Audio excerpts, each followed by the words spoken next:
我觉得也很跟我换位置。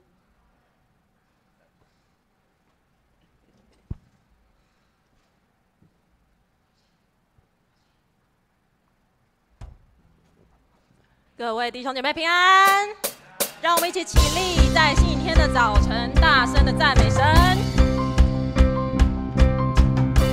神已拣选我们，神已预备我们，带着神的爱，宣告盼望在这时代，领受着大使命，侧前辈聆听，跟随他脚步，将福音传到世界的尽。就是这个时刻，带着主爱，走遍世界各地。我们所到之地，万民都要归向你。就是这个时刻，带着烛光，照亮黑暗之地。大声宣告耶稣是主，万国都敬拜你。让我们从头再一次，大家一起大声的唱出来。神已拣选我们，神已预备我们，带着神的爱，宣告盼望在这时代，领受着大使命，侧前辈聆听，跟随他脚步，将福音传到世界的尽。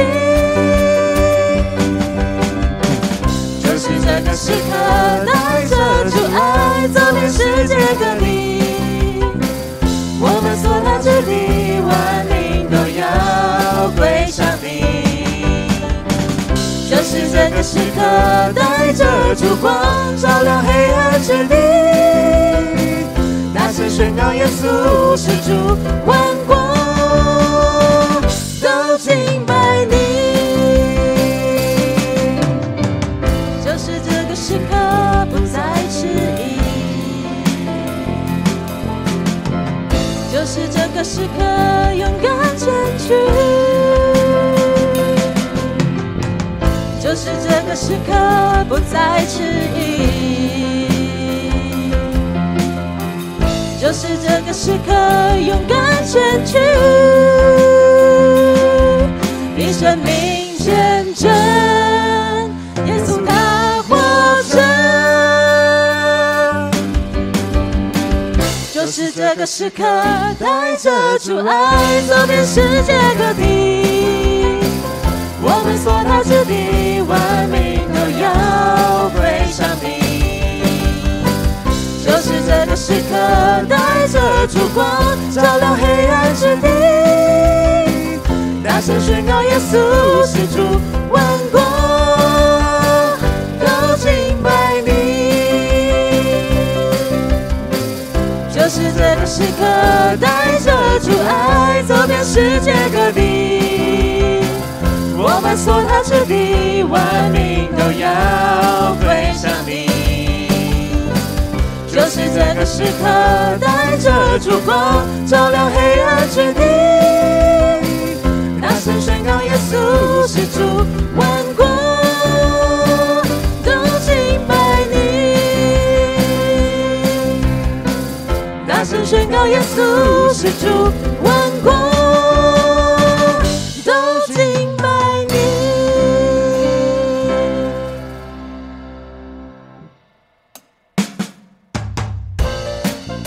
我们一起拍手，宣告神你的大能，有神在，没有什么是不能的。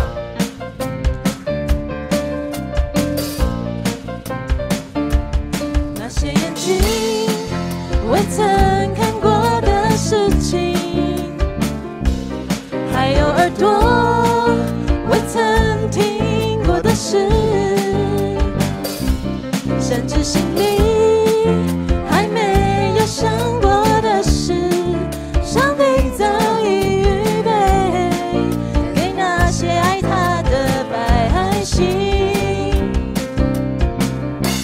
上帝能够成就一切不可能的事情，亘古至今直到永远，他的大能永不改变。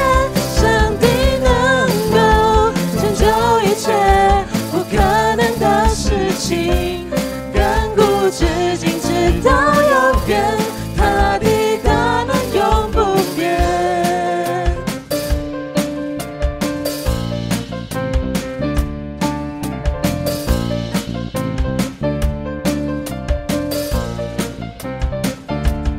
那些眼睛未曾看过的事情，还有耳朵未曾听过的事，甚至心里还没有想过的事，上帝早已预备给那些爱他的百姓。上帝能够成就一切不可能的事情，亘古至今直到永远，他的大能永不改变。上帝能够成就一切不可能的事情，亘古至今直到永远，他的大能永不变。上帝能够成就一切不可能的事情，亘古至今直到永远，他的大能永不改变。上帝能够成就一切不可能的事情，亘古至今直到永远，他的大能永不变。亘古至今直到永远，他的大能永不变。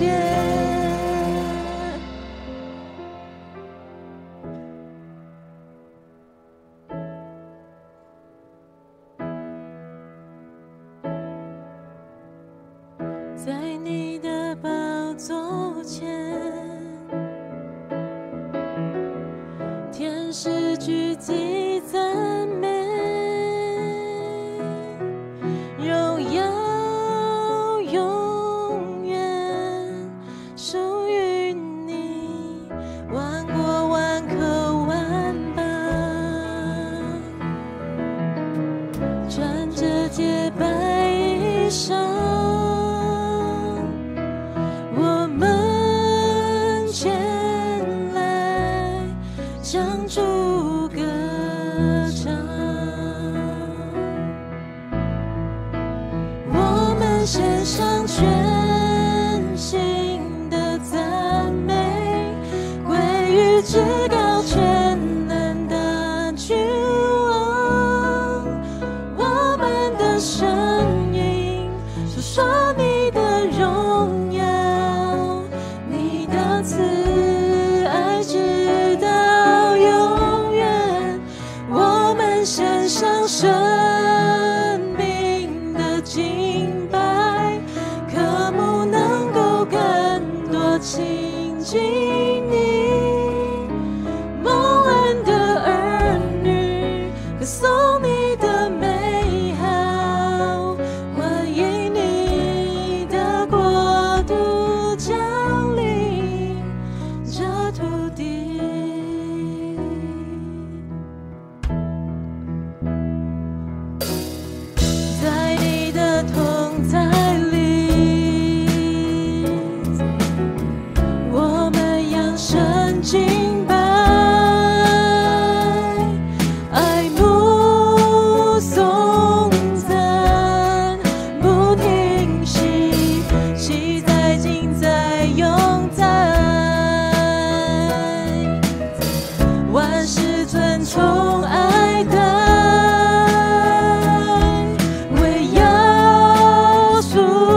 诉说你的爱。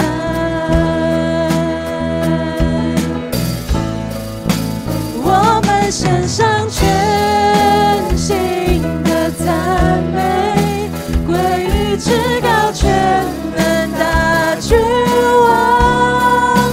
我们的声音是说你的荣耀，你的慈爱直到永远。我们献上生命的敬拜，渴慕能够更多亲近你，蒙恩的儿女，歌颂你的美好，欢迎你的国度降临。哈利路亚，哈利路亚，哈利路亚，荣耀都归于你。哈利路亚，哈利路亚，哈利路亚，荣耀都归于你。我们献上全心的赞美，归于至高全能大君王。我们的声音是说你的荣耀，你的慈爱直到永远。我们献上生命的敬拜，渴慕能够更多亲近你，蒙恩的儿女，歌颂你的美好，欢迎你的国度降临这土地。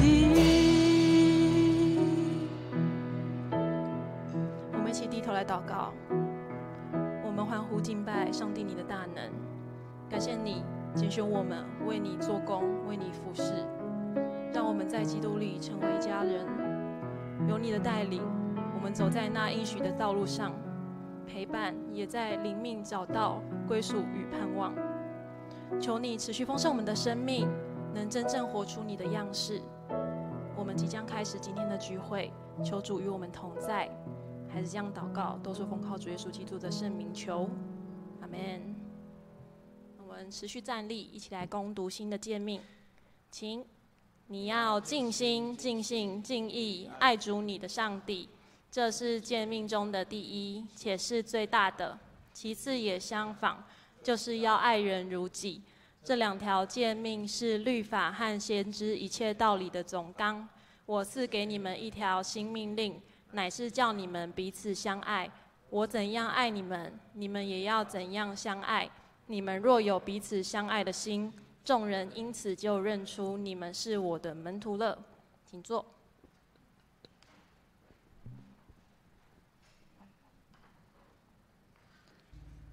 好，请大家接下来报告，请大家打开周报。那我们在报告之前，先介绍新朋友。好，我们这边有一位新朋友叫思琪，他是子爱儿时的玩伴。好，请大家跟他打打招呼，大家可以起立。对，好，会后可以交流。好，那我们现在看到报告的事项，教会消息第一点是本主日是文字事工奉献主日。那我们感谢翁建宏牧师的分享。那请大家为文字事工的需要来关心奉献。那一节牧师今天也前往赤峰街教会交换讲台。第四点的话跟主日学和青少期有关，就是教会的奖学金开始接受申请。那申请到9月21之前截止。那请大家把成绩单再交给辅导或是干事。第五点， 10月19号为本堂1年1度音乐见证福音主日，那由建成乐团及见证分享者担纲。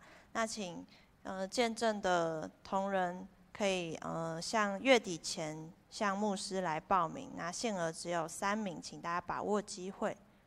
那第6点的话是台北中会教社部定于10月25号举办年度净滩的活动，大家可以在主日前至1楼柜台登记并缴费。那第7点的话是邀请各团契的会长在9月21号之前将第4季的服事排班表交给干事做会诊。那团契消息和奉献明细再请大家自己参阅。好，接下来奉献，请奉献的同工。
我们一起低头来祷告。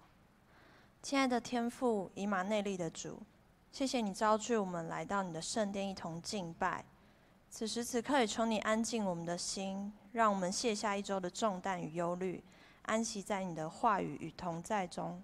也坚定我们每一个人，无论顺境或逆境，都能勇敢回应你的呼召。感谢你让我们丰盛有余，能献上一点金钱作为圣工之用，求你悦纳。我们也要一起用主教导的祷告文一起说：我们在天上的父，愿人都尊你的名为圣，愿你的国降临，愿你的旨意行在地上，如同行在天上。我们日用的饮食，今日赐给我们，免我们的债，如同我们免了人的债，不叫我们遇见试探，救我们脱离凶恶。因为国度、权柄、荣耀，全是你的，直到永远。阿们。好，接下来我们来读今天讲到的经节，记载在出埃及记40章34到35节。好，我们可以看 PPT 第34节。那时云彩遮盖会幕，耶和华的荣光充满了帐幕。摩西不能进会幕，因为云彩停在其上，耶和华的荣光充满了帐幕。那接下来正道。今天正道的主题是树立会幕，请翁建宏牧师。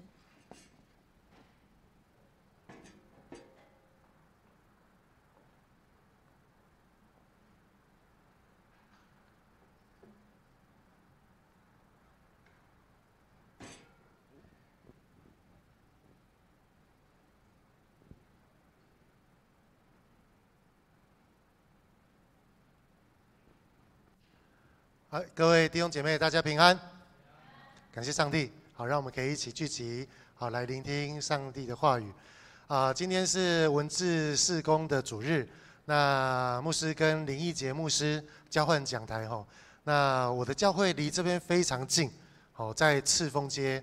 好，大家有没有常常去逛赤峰街？可能在地的比较不会逛了哈。那到周末的时候，赤峰街真是人非常非常多。那我们这2间教会应该算是最近的，建成最近的应该还有其他教会吗？没有嘛，就是在赤峰街这样。那我来赤峰街今年第8年感谢上帝，这个第一次有机会来到建成教会跟大家一起来分享。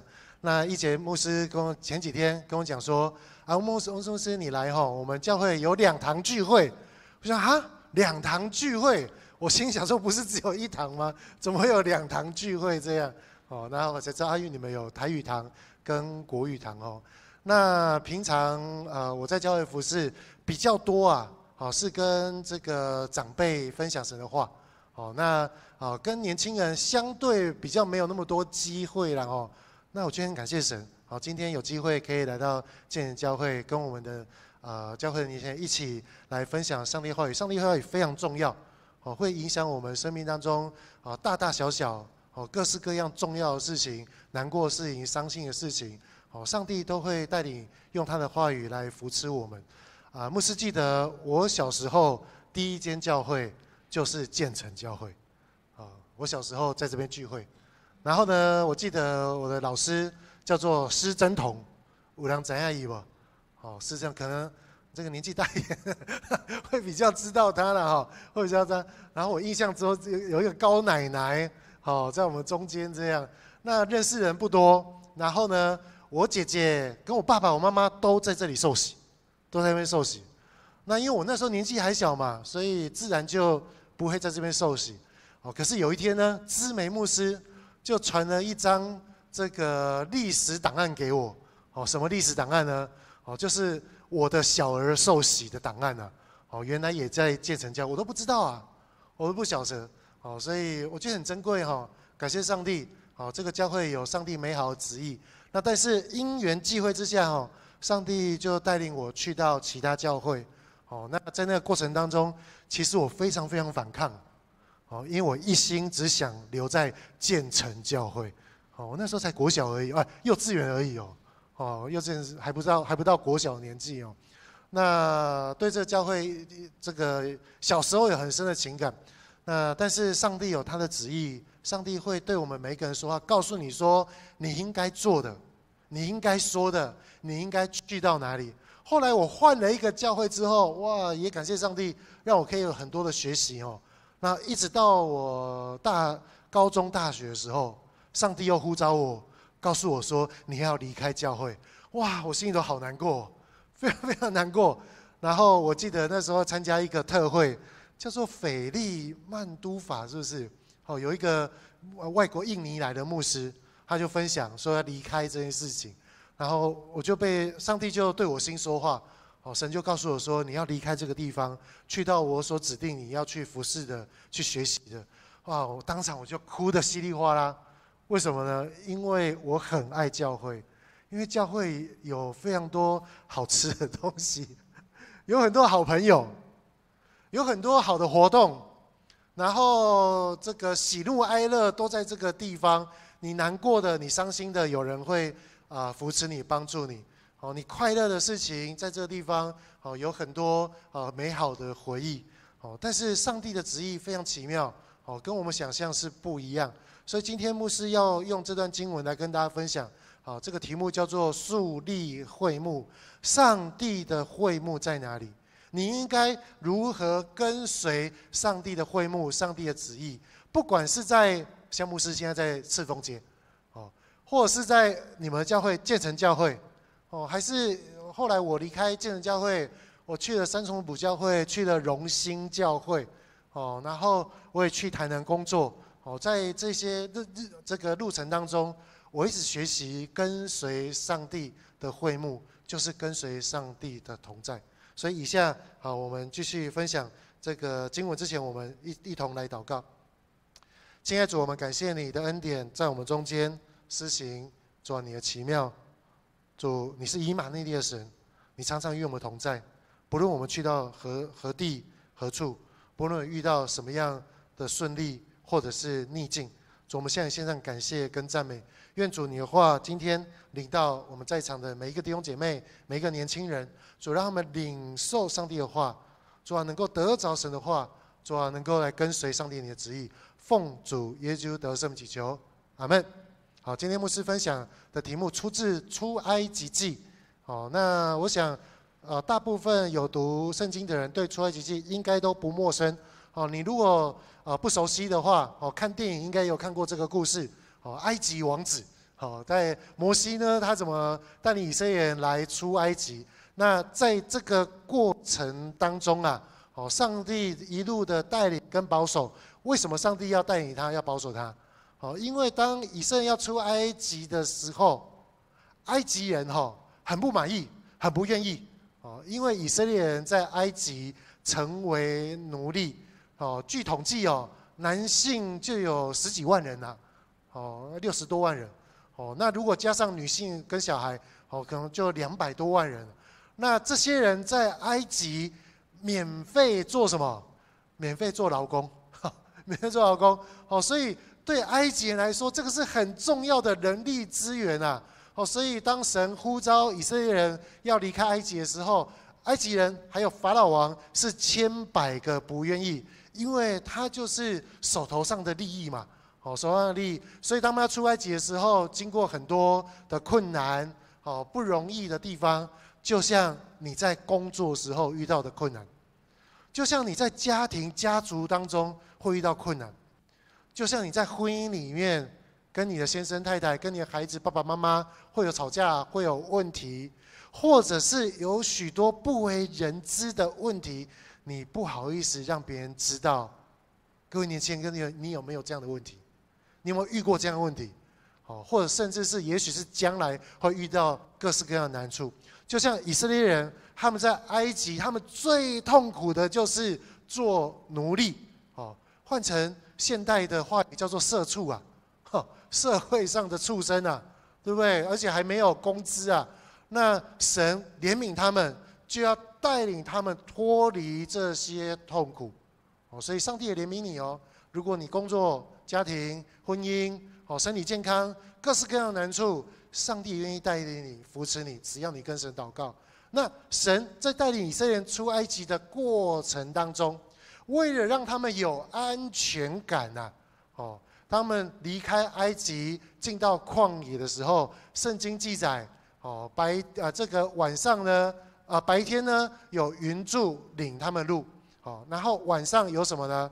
有火柱带领他们。那这个云柱跟火柱就代表什么意义呢？就是上帝的同在，神的同在，而且这个同在叫做可感知的同在，就是看有啦，看得到、听得到、闻得到、摸得到，不知道吃的吃不到。总之，神的恩典是让你可以感受到了，这是一种。那但是我要跟大家分享神的同在不是只有这一种神的同在有非常多种。第一种，上帝的同在叫做随时随地的同在，无所不在啊，无所在你还不知道的时候，在你遇到困难的时候，在你有需要的时候，上帝其实随时都在。小时候牧师对这个信仰会有很多问题，然后对上帝也提出很多很幼稚的挑战。比如说呢，我小时候听了大哥大姐姐讲圣经，传道讲圣经，讲完之后我就会问我就问上帝说：上帝啊，你真的是真实的吗？要不然神啊，我现在给你10秒钟，你立刻给我出现这样。我那时候在洗澡就在想这个信仰问题啊。你有没有想过信仰问题？我想的那个是有点幼稚的信仰问题，但是我很认真啊，我非常认真。我说神啊，我今晚好你10秒钟，你来做很，我就开始倒数10、9、8，然后数到1之后发生什么事，你知道吗？什么事情都没有发生啊，上帝没有出现，上帝没有出现。我以为上帝出现的方式会按照我期待的、我想要的，我告诉他的。但神出现的方式的方法，很多时候跟我们想象的不一样所以第一个你要知道，上帝是随时同在，只是跟你想的是不相同的，是不一样的。第二个，神怎么同在呢？神的帮助同在。神的帮助同在，这个帮助往往就是在你遇到难处跟困难的时候，在你不知所措的时候，在这个很临时当中，或者是很困难当中，上帝会出手帮助在你的生命里面。你有没有这样的经验？你有没有这样的需要？就像圣经里面有一个人叫约瑟，约瑟是非常悲惨的人，他被哥哥出卖，然后到了监狱里面，然后好好的工作，可是在监狱里面，也无法伸冤。后来有机会去到波提法的家做管家，又被陷害，在那个过程当中，这个遇到这些难处然后长达10几年的时间都不能够得到这个伸冤那这时候他不晓得怎么办，圣经只有记载说什么？说耶和华与他同在圣经上只有这样记载那当他去到这个波提法家工作的时候，圣经上记载说他凡事就顺利。后来离开波提法，在监狱里面他也都是凡事顺利。为什么他能够凡事顺利？因为神与他同在。但是这边的顺利指的不是不会遇到困难，这边的顺利不是指的是不会遇到压力难处，还是会但是当他有遇到困难跟难处的时候，他会正面的处理它，面对它，不会选择用逃避的方式。所以当他依靠神，他就能够凡事顺利，他得到神的帮助。第三个就是我们今天听到的感知的同在，上帝会让你感受到感觉到甚至看到听到。牧师记得我有一次发高烧，烧得非常非常的严重，然后心里头很难过，烧了1个礼拜。那我妈妈常常去马街当义工那她当义工的时候，就会拿一些这个信仰的小册子回到家里。然后我那一次发烧，我就躺在我妈妈的床上然后在那边无病呻吟很痛苦然后在那边哀哀叫。后来我就在床头看到一个信仰的小册子，里面就讲到以赛亚书。上面就讲到说什么？说你淌过水火也不怕遭害，因为我与你同在。当我读到这句话的时候，非常奇妙，圣灵就充满在我身上。那我不知道你有没有那种经验有人说圣灵充满的时候，可以给不赔啊，这个给不赔要怎么说？鸡皮疙瘩。那有些人会狂哭啊，有些人会狂笑，有没有遇过这种人？一直笑一直笑。那有些人会倒下来，好像被圣灵充满，每一个人感受是不一样我那一次我读了这个话之后，突然间我觉得神的力量非常非常大在我身上，然后我就忍不住痛哭，放声大哭啊。然后那时候我妈妈在餐厅吃饭，就在这个家里面的那个我在房间，然后我妈在餐厅吃饭，然后就突然间听到我在痛哭这样。想说这个囡仔是安怎破病到这艰苦吗？怎么会哭得这么大声这样？然后我就很大声跟我妈说：“妈妈，我觉得有东西在我身上，我觉得神的灵在我身上非常非常强烈非常强烈。你知道吗？当圣灵充满的时候，有的时候你是可以感知的，你是可以感知的。那当然，牧师不是说你每一次都一定要感知到有时候不一定会感知啊。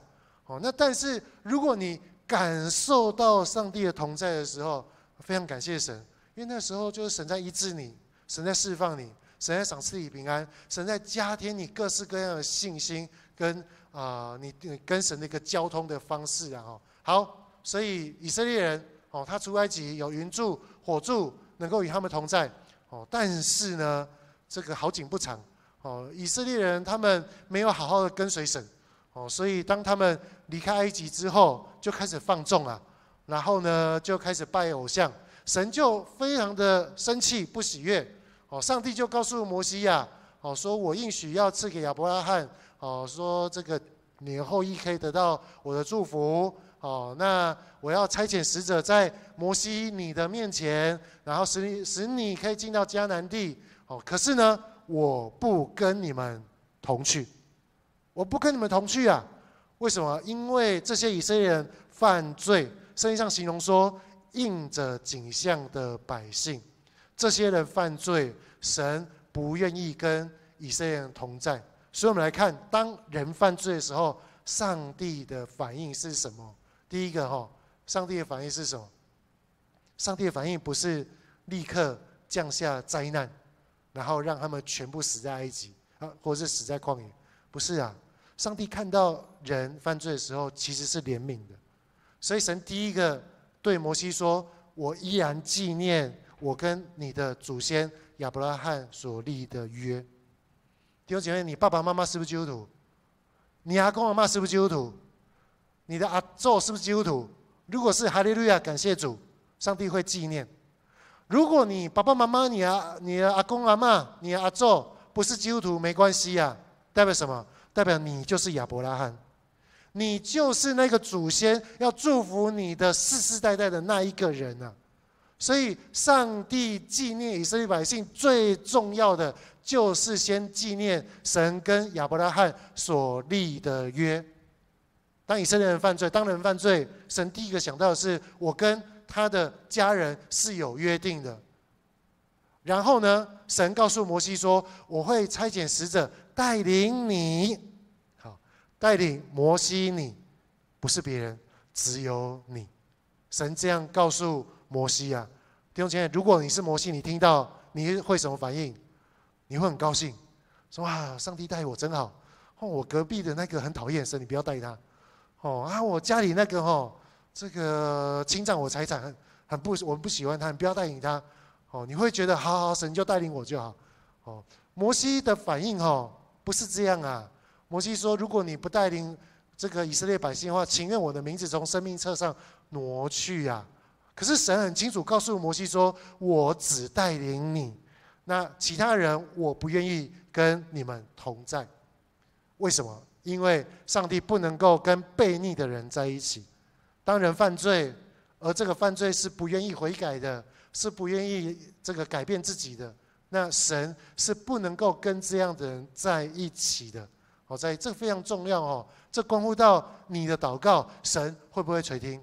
你的祷告有没有功效？你跟别人分享神的话有没有恩膏？有没有恩典？你的工作当中、家族当中、各式各样的环境当中有没有神的恩赐呢？这都关乎神有没有与我们同在。当人犯罪，神对人犯罪感到非常的愤怒，非常非常生气牧师想要请你想一下，最近你最生气的时候是什么时候？不要说最生气啊，稍微生气有没有？就今天吗？刚来教会的时候，在家里跟谁吵架？还是有什么时候？有时候我们很容易为小事吵架。牧师很喜欢打篮球我们中间有一些人可能知道。然后我每天早上都去公园跟阿伯打篮球。因为这个我跟年轻人打不过，就跟阿伯打篮球。每天打篮球这个打球过程当中哇，就有那一些人撞得很厉害啊，把我撞受伤啊，哇，然后撞到骨裂啊，然后这个我后来每次想的时候，我都非常生气啊。我想说没代志，搞我弄学冲啊，干嘛出这个拐子？干嘛这样？干嘛这样？你知道人很容易为了各式各样的问题，心里头产生愤怒，甚至这个愤怒是你不知觉的，不知觉。但是牧师要跟大家讲神的愤怒跟我们不一样。神的愤怒，我们的愤怒往往是在罪恶当中，但是神的愤怒往往是因为人犯罪而愤怒，不一样。OK， 好，我们的愤怒常常都是在自己的罪恶或他人的罪恶，那但是上帝的愤怒都是因为人犯罪。OK， 所以神告诉摩西说：“哇，我不能跟你们在一起啊！这非常不好。那以色列人听到这消息很紧张，还不错啦他们至少还会紧张就赶快摘掉这个身上的配饰装饰品然后就把它移除干净。为什么要移除干净？我们先讲这些装饰品从哪里来？以色列人从埃及出来，他们本来是奴隶呀，奴隶怎么有装饰品？你看一下你身上，你有破链吗？你有手指吗？你有挂耳康吗？耳环吗？很高吗？值不值钱？如果值钱，把它带好。这个会被人家抢。以色列人出埃及的时候，他们是奴隶，怎么会有这些装饰？因为神怜悯他们，让埃及人甘心乐意给以色列人金银财物，圣经上是这样记载的。OK， 那因为以色列人在那边做那个奴隶400多年，一方面是为了补偿他们，二方面是带了这些金银之后，要去到旷野要做会幕，会幕有很多器材需要贴金啊，那因为金代表神的属性，所以需要这些金银财物，所以他们就得到这些东西。那他们得到这个东西代表是什么？代表就是一切恩典跟美好，上帝所赏赐的这些象征一切恩典跟美好。所以神给你的不是只有这个有价物质啊，还包括什么？你有没有一个好的关系？好的爸爸妈妈，好的先生太太，健康的儿女，好的工作，或是各式各样，你可以感谢上帝一些美好的，这些都是神的恩典跟赏赐。但是很可惜，这些以色列人滥用，将所拥有的这些物质或能力当作偶像。所以牧师要跟各位讲，凡是任何人事物超过你对上帝的重视，那就是偶像，那就是偶像。牧师记得我以前这个大学的时候交女朋友，我把我女朋友当作偶像，因为她的上下学最重要，因为她有没有吃饭最重要，因为她的功课报告有没有写最重要，我都要想办法帮她处理。我真的是一个还不错的男朋友，但是呢，后来还是很不幸的分手，那很痛苦，我那时候过得非常痛苦，因为我后来发现他喜欢上其他的人啊，我想想，哇，我把他当偶像啊，不自知啊，不自知。你知道我们身边都有很多东西，你会把他当偶像，可能是人，可能就是有些人很爱工作，有些嗜好，牧师啊，我要做这样，我礼拜没赢啦，你找别人，你找别人啊，甚至把你的自尊心当偶像。谁跟我很不好，我很生气，所以呢，我就不来教会了。你的自己就成为偶像，这些都是神所不喜悦的。以色列人就把这些东西摘除掉。为什么摘除呢？在创世纪也记载，雅各有一次要去这个朝见神，然后这个家里面有一些偶像的东西，雅各就告诉家里面说：“赶快清理干净啊！赶快清理干净，因为这些偶环装饰。”象征过去的行为，甚至跟拜偶像有关系啊！如今我们成为基督徒，我们要走属天的新路，那一切偶像不合神心意的、超越神的，就要交给神，这叫自洁。那我们就不滥用这些恩典恩赐，而是把这些美好奉献给神。所以你应该更多祷告，你应该更多读经，因为神给你时间，神给你健康的眼睛，神给你思考，你不是不能够看的。你不是不能想的，你应该更多的服侍神。当然，我讲这些不是说，你24小时都来教会，不是啦你要尽心、尽意、尽意爱主你的神，就像我们一开始所讲的这个使徒信经嘛好，所以这个时候摩西就要向神祷，拍手，我可以讲到几点？会超过时间。OK， 好，没有人提醒我就继续讲OK， 好，那摩西呢就为着以色列百姓祷告。圣经上记载说，摩西好像这个跟上帝面对面一样的讲话。摩西怎么为以色列祷告呢？他首先跟神祷告说：“哎呀，这个我知道你吩咐我啊，然后还打发人与我去然后你还认识了我我在你眼前蒙恩那但是呢这个到底你打发的人是谁？我也不知道呢。那他就跟神祷告啊。第一点，他说：我如果真的在你的蒙恩，求你将你的道路指示我。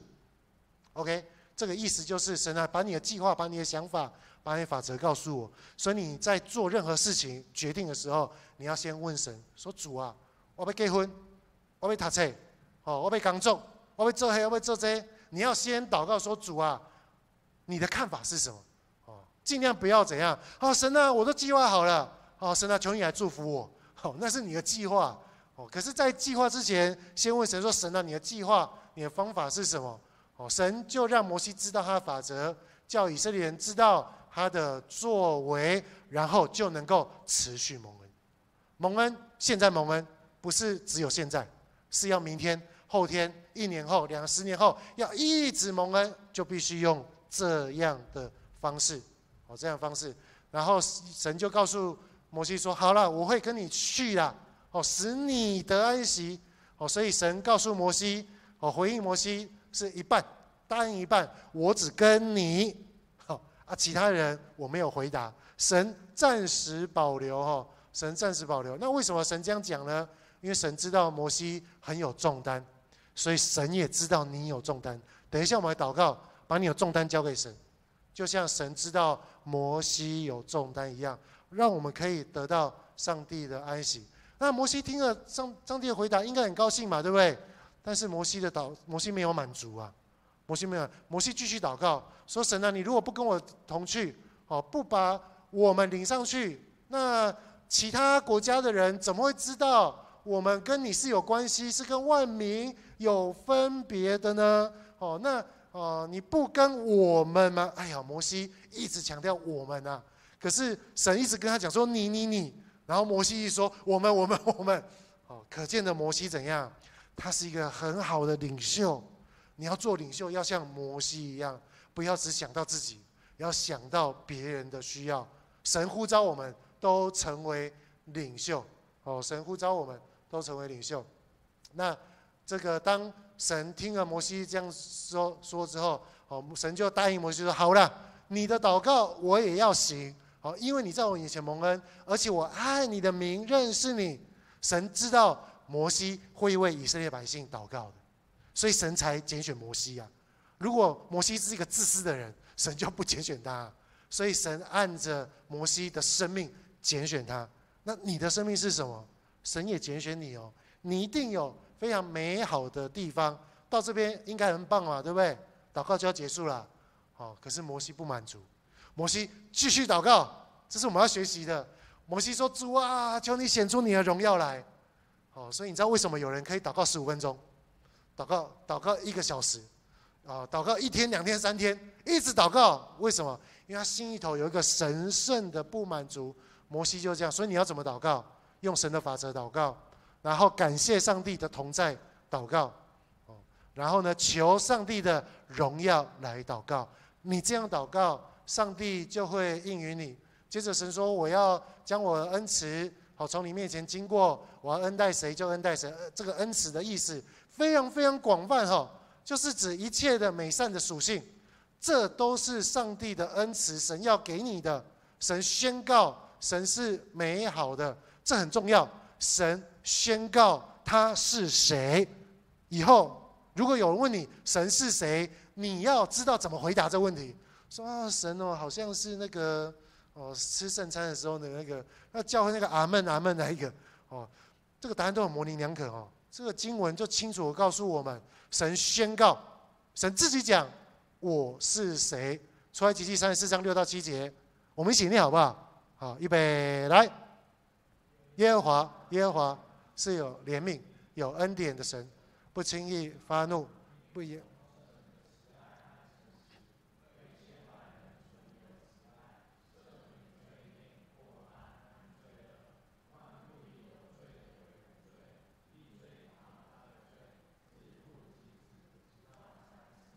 好，从这个经文我们来认识神。这个讲完就结束非常长13个神的属性。神是所有生命、所有存在的源头，照刚刚的经文去分析出来的。第二个，神所创造的世界甚是美好。神本来创造是非常美好的，所以你被神创造是非常美好的。神按照你的本相来爱你。只是因为人犯罪堕落，有很多不好的事情发生。神是万有全能的神，神就是宇宙结构的本身。第四个，神怜悯所有照他形象所创造的人。所以为什么神会听你祷告？因为神怜悯你，神非常非常的爱你。第五个，神给予向他呼求但不配得的人的恩典。OK。所以你可以跟神呼求，但我们要知道我们是不配得的，但神愿意，所以你要求主帮助。是一个谦卑的心祷告，千万不要说兄弟啊，我都这个那样，你用没听我记得，安怎读完呢？那不是个谦卑的人啊。更不用讲，你如果不常祷告，不常仰望神，那你就是没有谦卑到神面前来的那个人，那怎么得神的恩典呢？第六个，神不轻易发怒，在长期痛苦中忍耐。什么痛苦？神怎么会痛苦？神痛苦的是人犯罪，神忍耐人犯罪，神为这样很痛苦。就像你的孩子生病，你的孩子做不好，你一定也会痛苦，或者是你的父母亲做不好，有一些不好的犯罪，你一定也会痛苦。神在那个过程当中忍耐着，等着人改变。第七个，使人得到超越想象丰盛的慈爱。第八个，神是诚实与忠诚，履行对人的承诺。第九个，神为千千万万人存留神的爱，因为还有很多人还不信耶稣，所以求主帮助，让我们一起祷告，希望有更多人可以相信耶稣。第10个开始有一点点不一样哦。这边讲到说，我是耶和华，赦免罪孽，罪孽指的是预谋犯罪。再来，赦免过犯，指的是属灵上的错误行为，属灵上的骄傲啊，讲一些不该讲的话啊，等等的这一些侵占神的荣耀啊，这都是属灵上的过犯。赦免罪恶，罪恶指的是无意之间的你不是故意啊，但不是故意还是做错不是故意还是做无意之间的过错。最后一个，不以有罪为无罪，必追讨代价。好，以上呢牧师用这段经文来跟大家分享。抱歉可能讲的比较久了一点希望大家可以有一些领受跟收获。神要用会幕，是因为神要跟我们在一起，神要跟你在一起。只是现在我们已经不用会幕了，所以今天我们即使不用会幕，不来教会，我们去建成公园，我们去建成国中，我们去到任何的餐厅，我们去到任何地方，只要我们在一起，神也愿意与我们同在。你相信神与我们同在吗？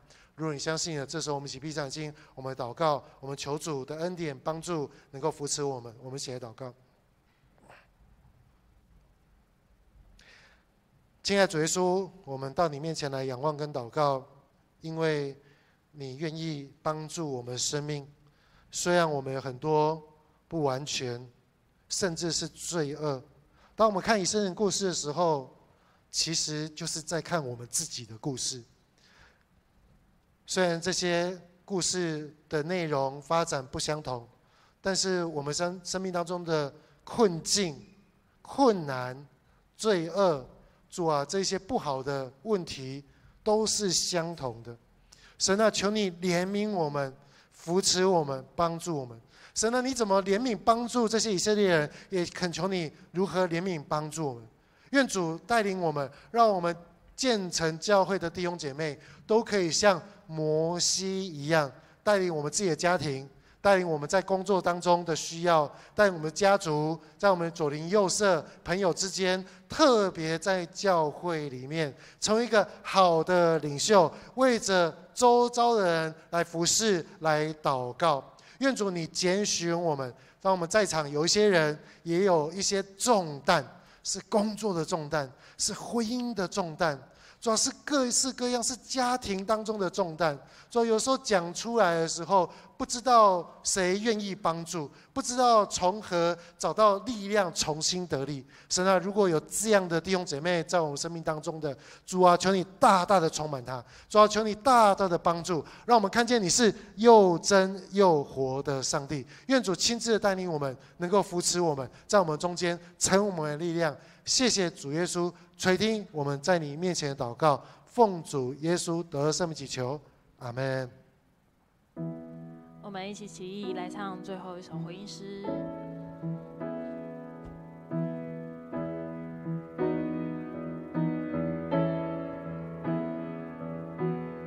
在你的宝座前，天使聚集赞美。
送你的美好，欢迎你。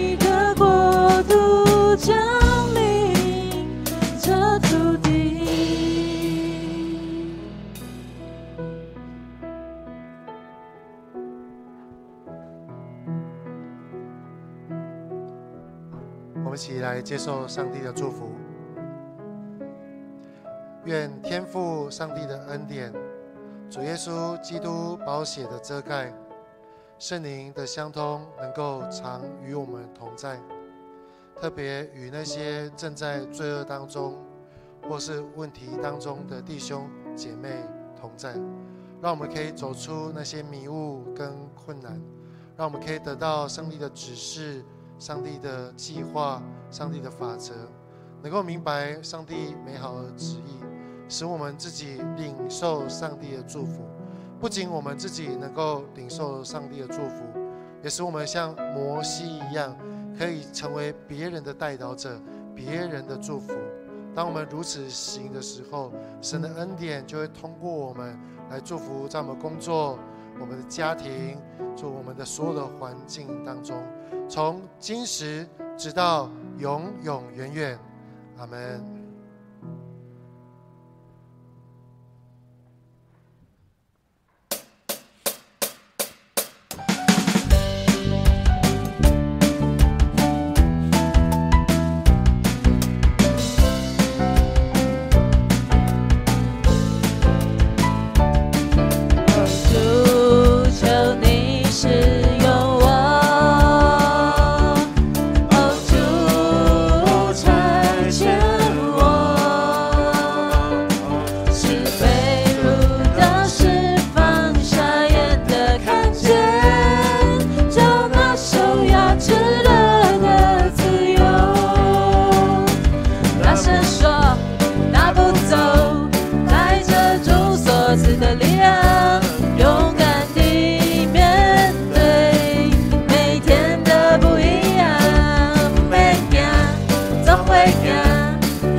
不害怕，我要去传扬，每天都说，哦哈利路亚，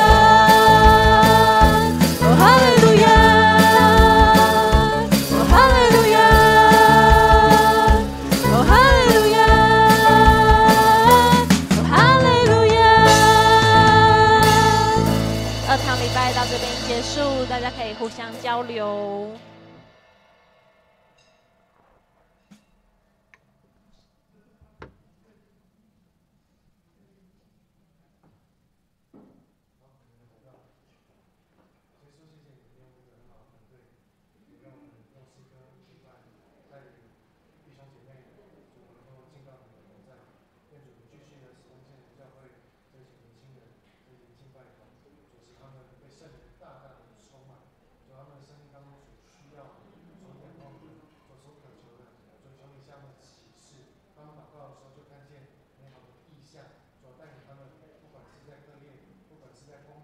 在家庭，主要是在各样的关系当中，主都能够成